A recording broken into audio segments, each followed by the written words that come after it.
এবং they are showing their interest to ensure their property properly, যাতে করে তাদের কোনো ক্ষতি হলে তারা ক্ষতিপূরণ পান।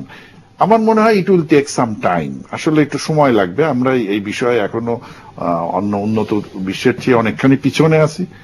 আমার মনে হয় যে আমি খুব আশাবাদী যে এটা হয়তো আগামী এক দশকের মধ্যে এই বিষয়টি অনেক পরিবর্তন হবে এবং insurance will be very popular to Bangladesh. জি, ধন্যবাদ জনাব মনসুর। সরকারি ব্যাংক এবং বেসরকারি ব্যাংকগুলোর দেখভালের জন্য দায়িত্বপ্রাপ্ত প্রতিষ্ঠানগুলোর মধ্যে আমরা বেশ সমন্বয়হীনতা দেখছি, আপনি এই বিষয়টিকে কিভাবে দেখছেন? এখানে বাংলাদেশে একটু দ্বৈত শাসন ব্যবস্থা চালু করেছে সরকারের আমল থেকে, বিশেষ করে ব্যাংকিং ডিভিশন সৃষ্টি করার মাধ্যমে, যেটা আগে ছিল না। আপনার একটা হলো বাংলাদেশ ব্যাংকের আন্ডারে, আরেকটা আপনার অর্থ মন্ত্রণালয়ের ব্যাংকিং ডিভিশনের আন্ডারে। ফলে একটা মানে দুটো ড্রাইভার একটা গাড়িতে, যেটা কোন দেশে থাকা উচিত না। এটা ঠিক পলিসি না। আগে যেটা ছিল মানে সেটাই সঠিক পদ্ধতি ছিল, যে বাংলাদেশ ব্যাংক বা যেটাই রেগুলেটরি অথরিটি, কোন কোন দেশ আছে যে সেন্ট্রাল ব্যাংক শুধুমাত্র মনিটারি পলিসি করে, তারা ব্যাংকিং সুপারভিশন করে না, যেমন আমেরিকাতে। ওখানে ফেডারেল রিজার্ভ কিন্তু কোনো সুপারভিশন করে না। কিন্তু যেই সুপারভিশনের দায়িত্ব থাকবে বা সেই প্রতিষ্ঠানকে সবগুলো প্রতিষ্ঠানের সুপারভিশন করার দায়িত্ব, একইভাবে যাতে রুলকে ইউনিফর্মলি অ্যাপ্লাই করতে পারে, without discrimination, without any favouritism, without any intervention, এটা করা উচিত। এবং এটাকে না করার ফলে যেটা হয়, রাষ্ট্রায়ত্ত ব্যাংকগুলো দুই ধরনের সমস্যায় পড়ে। কারেক্ট মি হাফিজ সাহেব, আপনি। একটা হচ্ছে যে সরকারের কারণে সরকারকে লোন দিতে হয়, সরকারের চাপে, বিকজ সরকার হচ্ছে মালিক। সরকার যখন বলে সেটা তাদেরকে অবলাইজ করতে হয়, ফলে একটা তাদের অনেক সময় লসে পড়তে হয়।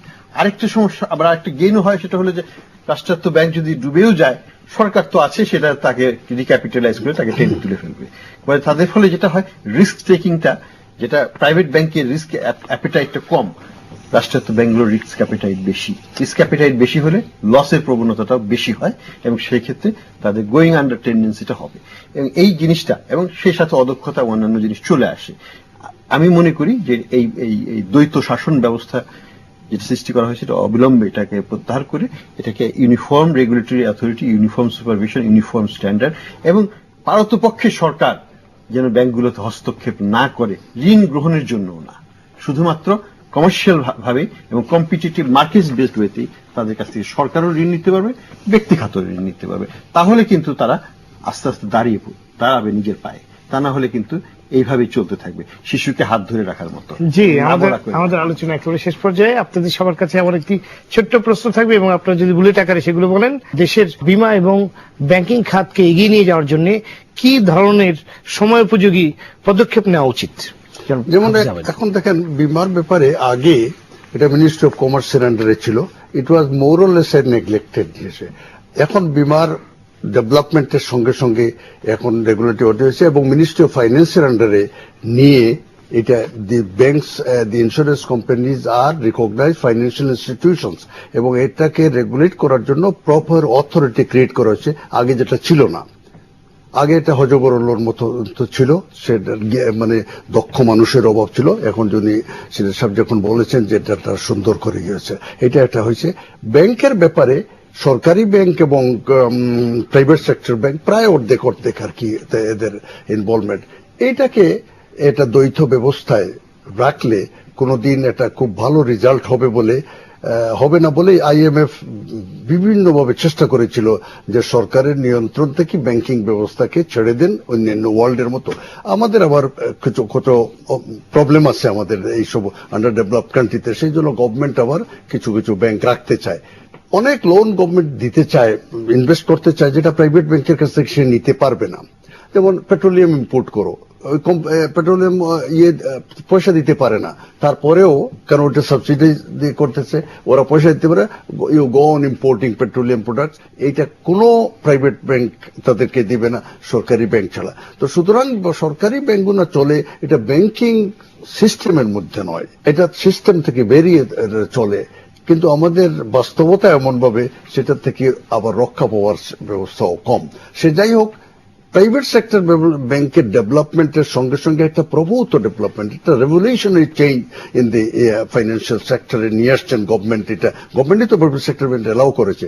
সুতরাং ওইটা এবং এই দুইটা আমরা মিলে ব্যাংকিং সেক্টর মোটামুটি ভাবে খুব ভালোই আছে। দুই একটা স্ক্যাম মাঝে মাঝে হয়েছে, এটা আমার মনে হয় hardly not even 0.25% of the whole investment. এই নিয়ে আমরা একেবারে বিরাট হইচই করে আরম্ভ করি। জি ধন্যবাদ সিরাজুল ইসলাম। কি পদক্ষেপ নেওয়া উচিত এই দুই খাতকে এগিয়ে নেওয়ার জন্য, সেটা যদি বুলেট আকারে বলেন। আসলে আমি ব্যক্তিগতভাবে মনে করি যার যার কাজ তাকে তাকে করতে দিতে হবে। আমাদের দেশে একটা টেন্ডেন্সি আছে রেগুলেটিং অথরিটি সব ব্যাপারেই রেগুলেট করতে চায়, আবার আমরা যারা ম্যানেজমেন্ট পর্যায়ে আছি বা পরিচালনা পর্যায়ে আছি তারা মনে করি যে রেগুলেটিং অথরিটির আপনি কি মনে করেন না রেগুলেটরি বডির যে নামটির পাশে যে থাকে যে নিয়ন্ত্রক, এটাই তো একটু নেতিবাচক? হ্যাঁ হ্যাঁ হ্যাঁ, আমি আপনার সাথে পুরোপুরি একমত। অবশ্য আমাদের রেগুলেটরি অথরিটির নামের আগে, নিয়ন্ত্রকের আগে কিন্তু ডেভেলপমেন্ট আছে, insurance development and regulating authority, so it is a bit different. তো যাই হোক, আমার কথা হলো রেগুলেটরি বডি যেটা থাকবে তারা তাদের রেগুলেটরি কাজটা তারা করবে। তাদের যেমন আমাদের দৈনন্দিন কাজে হস্তক্ষেপ করা উচিত নয়।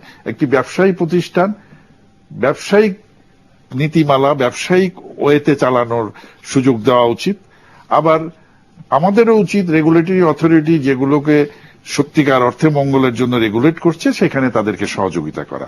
তাহলেই এই খাত দুটি ক্রমান্বয়ে প্রবৃদ্ধি লাভ করবে বলে আমি মনে করি। ধন্যবাদ। আমার কথা না বললে হয় না, ব্যাংকের রেগুলেটরি অথরিটি বাংলাদেশ ব্যাংক, আমাদের দেশে বাংলাদেশ ব্যাংক একটা ওয়ান্ডারফুল জব করে যাচ্ছে। এতে সুন্দর তাদের রেগুলেশন আমাদের ব্যাংকিং সেক্টরকে একটা সলিড ভিত্তির উপরে প্রতিষ্ঠিত করতে সক্ষম হয়েছে আমাদের রেগুলেটরি অথরিটি বাংলাদেশ ব্যাংক। ওইখানে ইন্স্যুরেন্স কোম্পানি তাদের প্রবলেম আমি অত বেশি জানি না, কিন্তু I am very happy that Bangladesh ব্যাংকের মতো একটা রেগুলেটরি অথরিটি আছে বলে। কিন্তু সরকারি ব্যাংকেও তার রেগুলেশন আস্তে আস্তে বাড়ছে। এই যেমন নতুন ব্যাংকিং কোম্পানি অ্যাক্টের মধ্যে অনেকটা বাড়ছে, আর ধীরে ধীরে ধীরে আরো বেড়ে যাবে। কিন্তু তারপরেও তো হাফ অফ দি ইয়ে তো তারা করতে পারতেছে। এই প্রাইভেট সেক্টর ব্যাংক এরকম শক্তিশালী ভিত্তির উপর দাঁড়াতো না যদি এরকম একটা স্ট্রং রেগুলেটরি বডি না থাকতো লাইক বাংলাদেশ ব্যাংক। সরকারি ব্যাংকগুলোর চিন্তা করতে হবে, কারণ যেভাবে দুর্নীতি বেড়ে যাচ্ছে আর যেভাবে টাকা এদিক ওদিক চলে যাচ্ছে, সেক্ষেত্রে আমার মনে হয় যে দুর্নীতিটাকে আমরা দেখবো, এটা আমরা কন্ডেম করব, কিন্তু হোল ব্যাংকিং সেক্টরের মনে হয় 0.25% এই দুর্নীতির মধ্যে নাই। জি ধন্যবাদ জনাব মনসুর। এই দুই খাতকে এগিয়ে নিয়ে যাওয়ার জন্য কি সিদ্ধান্ত কিংবা পদক্ষেপ নেওয়া উচিত?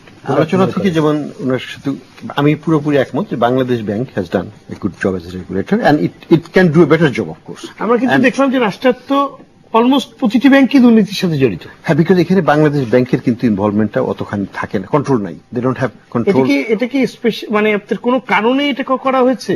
যদি প্রাইভেট ব্যাংকগুলোতে আপনার বাংলাদেশ ব্যাংকের হস্তক্ষেপের কারণে কিংবা তাদের নিয়ন্ত্রণের কারণে সেগুলো যদি সুষ্ঠুভাবে পরিচালিত হতে পারে, তাহলে পরে আপনার সরকারি ব্যাংকগুলোকে তার আন্ডারে রাখতে অসুবিধা কি? নাকি এটা অন্য কোনো কারণে রাজনৈতিক কোনো হস্তক্ষেপের কারণে? আমি ব্যক্তিগতভাবে মনে করি, যেটা দুঃখের সাথেই মনে করি যে এইখানে হয়তো রাজনৈতিক হস্তক্ষেপ করার একটা সুযোগ সৃষ্টি হয়